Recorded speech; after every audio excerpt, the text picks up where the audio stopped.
یہ ہے عراق جو اپنے اندر ہزاروں سال کی تاریخ اور بے پناہ نیچرل ریسورسز سمیٹے ہوئے ہے۔ عراق ہزاروں سال سے ساری بڑی ہیومن سیویلائزیشنز کے کراس روڈ پر موجود رہا ہے، اور کہا جاتا ہے کہ ایگریکلچر، لینگویج، میتھمیٹکس، انجینئرنگ، ان چاروں چیزوں کی شروعات عراق سے ہی ہوئی تھی۔ دنیا کے سارے بڑے ریلیجنز اور تاریخی کتابوں میں آپ کو عراق کا ذکر ملے گا۔ بیبلون یا جسے بابل بھی کہا جاتا ہے، وہ آج سے تقریباً 2500 سال پہلے دنیا کا سب سے ڈیولپڈ اور امیر ترین شہر تھا۔ یہ شہر انجینئرنگ کا ایسا شاہکار تھا کہ آج بھی ریسرچرز بیبلونینز کی نالج اور ٹیکنالوجی پر حیران ہیں۔ بیبلون میں موجود ہینگنگ گارڈنز آج بھی ایک مسٹری ہے اور 7 ونڈرز آف دا ورلڈ میں شامل ہے۔ تو مطلب ایک ایسا کنٹری جو ہزاروں سال سے سیویلائزیشنز اور کلچر کا ہب رہا ہے، وہ آج وار، سیکٹیرین وائلنس اور انسٹیبلٹی کا گڑھ کیوں بن چکا ہے؟ پچھلے تقریباً 100 سال سے عراق مسلسل انسٹیبلٹی کا شکار ہے اور ایک نہ ختم ہونے والی آگ ہے جو عراق میں لگی ہوئی ہے۔ آج عراق کا حال یہ ہے کہ عراق پر 5 الگ الگ گروپس حکومت کر رہے ہیں۔ سینٹرل اور صدرن عراق، جس میں بغداد کے آس پاس اور ایرانی بارڈر کے آس پاس کا سارا ایریا ہے،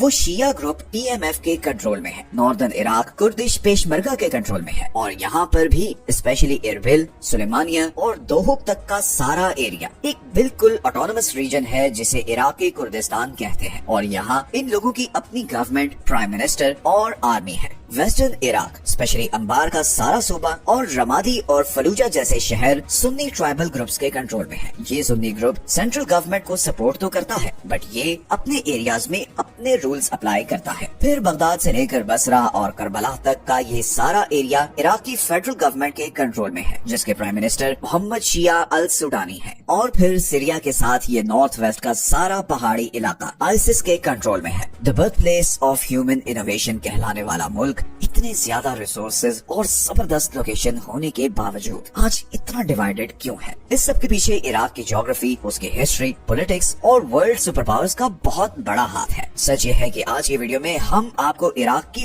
وہ کہانی سنانے جا رہے ہیں جو شاید آپ نے اس سے پہلے کبھی نہیں سنی ہوگی، لیکن یہاں پر آپ سب لوگوں سے ایک ریکویسٹ ہے کہ چینل کو سبسکرائب ضرور کر لیں تاکہ آپ لوگوں کو نئی ویڈیوز کے نوٹیفیکیشن ضرور ملیں۔ میں اتنی محنت سے ویڈیوز بناتا ہوں، بٹ بہت سی ویڈیوز کی ریچ کم ہوتی ہے، so please do subscribe the channel first. تو اب چلتے ہیں عراق کی جغرافی کی طرف۔ آج کا عراق 6 کنٹریز کے ساتھ بارڈر شیئر کرتا ہے۔ ایسٹرن سائڈ پر ایران کے ساتھ، ساؤتھ ایسٹ میں کویت کے ساتھ، ساؤتھ میں سعودی عربیہ کے ساتھ، ویسٹ میں جارڈن، نارتھ ویسٹ میں سیریا اور نارتھ میں ترکی کے ساتھ۔ عراق کے زیادہ تر حصے پر ریگستان ہے، اسپیشلی ویسٹ اور ساؤتھ میں، لیکن انہی ریگستانوں کے بیچ 2 ایسے بڑے دریا ہیں جن کی وجہ سے ہزاروں سال سے یہاں سیویلائزیشنز آباد ہوتی آئی ہیں۔ ایک ہے ریور ٹگرس اور دوسرا ہے ریور یوفریٹس، جسے دریائے فرات بھی کہتے ہیں۔ ترکی سے شروع ہونے والے یہ دونوں دریا ترکی سے عراق میں آتے ہیں اور عراق کو کراس کرتے ہوئے پرشین گلف میں جا کر گرتے ہیں۔ ان ریورز کی وجہ سے ہی یہاں پر آپ میپ پر یہ لش گرین ریجن دیکھ سکتے ہیں۔ اسے میسوپوٹیمین پلینز کہتے ہیں اور یہ ہماری دنیا کے سب سے فرٹائل ایریاز میں سے ایک ہے۔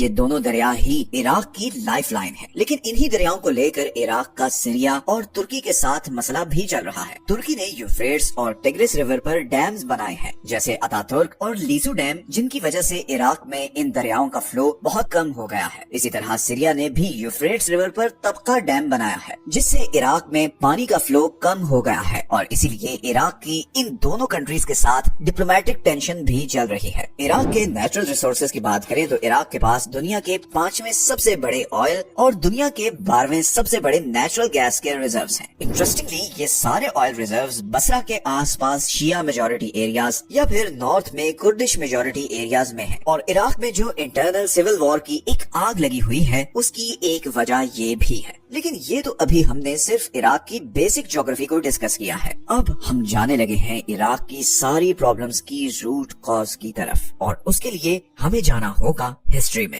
ریکارڈڈ ہسٹری میں عراق کا پہلا ذکر ملتا ہے آج سے 5000 سال پہلے سومیرین سیویلائزیشن میں۔ تب اسے میسوپوٹیمیا کہا جاتا تھا، مطلب 2 دریاؤں کے بیچ کی زمین، اور تب اس میں آج کے عراق، ایران، سیریا اور ترکی کے کچھ پارٹس بھی شامل تھے۔ یہ سومیرین ہی وہ سیویلائزیشن تھی جس نے یہاں यहाँ पर एस्ट्रोनॉमी, मैथमेटिक्स और एडमिनिस्ट्रेशन की बुनियाद रखी। फिर 2334 BCE से लेकर 2154 BCE तक ये एरिया अकेडियन एम्पायर का हिस्सा रहा। फिर 1894 BCE से 539 BCE तक ये सारा एरिया बेबीलोनियन एम्पायर का सेंटर बना। ये उस जमाने की सबसे पावरफुल एम्पायर थी और यही वो एम्पायर थी जिसके दौर में हैंगिंग गार्डन्स ऑफ बेबीलोन बने। फिर 8th से 13th सेंचुरी तक ये एरिया अब्बासी कैलिफेट का हिस्सा बना और इस सारे एरिया को इस्लामिक गोल्डन एज भी कहा जाता है। उस जमाने में बगदाद नॉलेज, ट्रेड और इनोवेशन का ग्लोबल सेंटर बन चुका था। पूरी दुनिया से स्कॉलर्स बगदाद आते थे और फिर वहाँ पर पर्शियन, ग्रीक और इंडियन नॉलेज को अरेबिक में कन्वर्ट किया जाता था। आज ये सोचना मुश्किल है कि बारूद और खून में डूबा हुआ बगदाद कभी पूरी दुनिया की नॉलेज, कल्चर और पॉलिटिकल पावर का हब होता था और यही वो शहर था जहाँ से यूरोपियन रेनेसांस शुरू हुई थी। लेकिन फिर 13th सेंचुरी में मंगोल्स ने इस शहर की ईंट से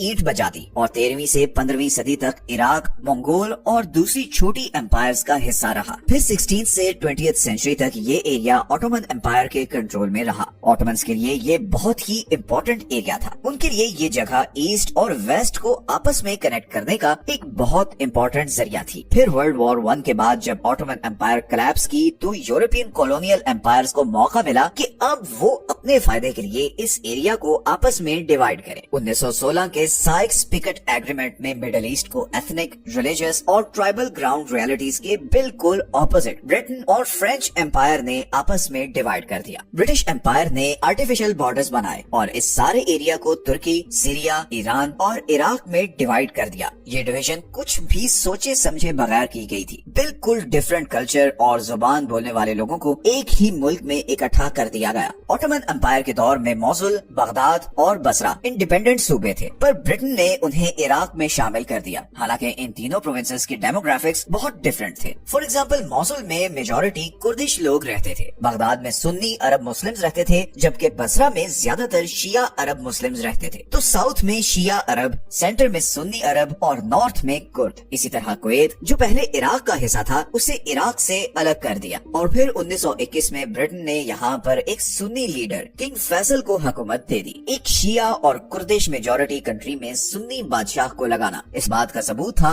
कि ब्रिटेन ने ये डिवीजन करते वक्त ग्राउंड रियलिटी को बिल्कुल इग्नोर किया है। ब्रिटेन के इन डिसीजंस के नताइज इराक को अगले 100 साल तक भुगतने पड़े हैं। 1932 में इराक ब्रिटिश कंट्रोल से आजाद तो हो गया मगर उसकी ऑयल इंडस्ट्री ब्रिटिश कंट्रोल में ही रही। 1930 से 1970s के आखिर तक इराक पॉलिटिकल इंस्टेबिलिटी और मिलिट्री कूज का शिकार रहा और फाइनली 1979 में सद्दाम हुसैन इराक के डिफैक्टो रूलर बनकर उभरे। सद्दाम ने सुन्नी आइडियोलॉजी को प्रमोट किया और शिया कम्युनिटी को सप्रेस किया और इसी के नतीजे में 1980 से 1988 के बीच ईरान इराक वॉर भी हुई जो शायद मिडिल ईस्ट की हिस्ट्री की सबसे डेडली वॉर थी और हमने इस पर एक वीडियो भी बनाई हुई है। फिर 1990 में सद्दाम ने कुवैत पर अटैक किया जिसके बाद इराक वर्सेस गल्फ वॉर शुरू हो गई। इसके नतीजे में इराक पर बहुत सैंक्शंस लगाई गई और इराक को इकोनॉमिकली बहुत नुकसान हुआ। फिर 2003 में अमेरिका ने इराक पर अटैक किया और सद्दाम हुसैन की गवर्नमेंट उल्टा दी। सद्दाम हुसैन के जाने से एक पावर वैक्यूम पैदा हो गया और यहीं से आगाज हुआ इराक में एक डार्क पीरियड का। सद्दाम हुसैन के हारने के बाद हजारों की तादाद में सुन्नी फौजी बेरोजगार हो गए और फिर ये फौजी देख रहे थे कि सद्दाम के जाने से जो पावर वैक्यूम पैदा हुआ है उससे शिया ग्रुप्स फायदा उठा रहे हैं। तो इन सुन्नी कमांडर्स में बहुत गुस्सा था और इसी गुस्से का फायदा उठाया अबू मुसब अल जरकावी ने और अलकायदा के नाम से एक ऑर्गेनाइजेशन बनाई। इस ग्रुप के सिर्फ 2 ऑब्जेक्टिव्स थे।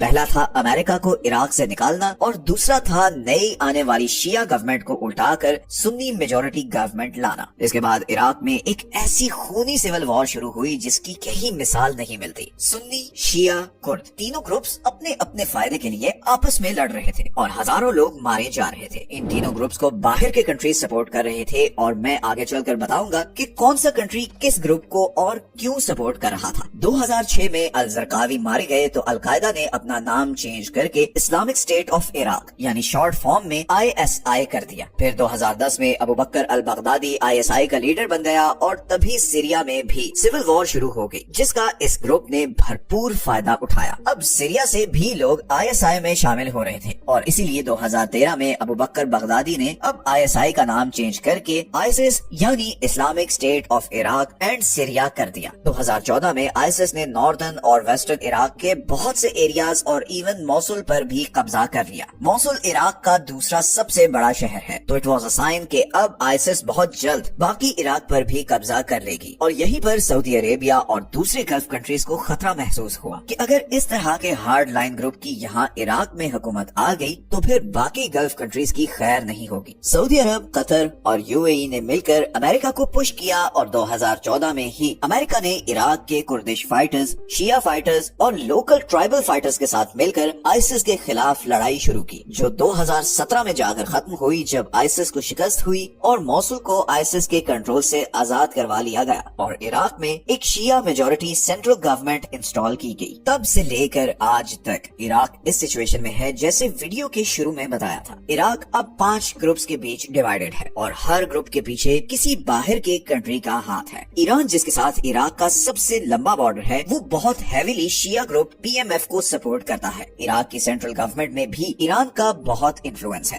तुर्की की तरफ आए तो उसका एक बड़ा कॉम्प्लेक्स रिलेशनशिप है। वो इराक के नॉर्दर्न साइड पर मौजूद कुर्दिश पेशमर्गा की गवर्नमेंट को तो मानता है, पर वो एक आजाद कुर्द मुल्क के खिलाफ है, क्योंकि उसे लगता है कि अगर इराकी कुर्द को आजादी मिली तो तुर्की में रहने वाले कुर्द भी अपना अलग कंट्री मांगेंगे और फिर तुर्की को अपने इस सारे एरिया से हाथ धोना पड़ेगा। इसीलिए तुर्की इराक की नॉर्दर्न साइड में मौजूद कुछ कुर्दिश फ्रीडम ग्रुप्स जैसे कि पीकेके पर बम्बार्डमेंट भी करता रहता है, लेकिन साथ साथ वो कुर्दिश पेशमर्गा को फाइनेंशियली सपोर्ट भी करता है, क्योंकि आईएसआईएस को हराने में कुर्दिश पेशमर्गा का बहुत बड़ा रोल था। सऊदी अरब और बाकी गल्फ कंट्रीज इराक में ईरान के बढ़ते हुए इन्फ्लुएंस और शिया आइडियोलॉजी को रोकना चाहते हैं और वो इसीलिए वेस्टर्न इराक के सुन्नी ट्राइबल ग्रुप्स को सपोर्ट करते हैं। साथ ही में वो कुर्दिश पेशमर्गा को भी सपोर्ट करते हैं ताकि वो आईएसआईएस की पावर को अंडर कंट्रोल रखें। फिर आता है अमेरिका, जो यहाँ से जाने के बावजूद इराक में बहुत इन्वॉल्व है और उसकी वजह यहाँ के ऑयल रिजर्व्स, ईरानी इन्फ्लुएंस और आईएसआईएस है। कुछ और ग्लोबल सुपर पावर्स की बात करें तो चाइना और रशिया भी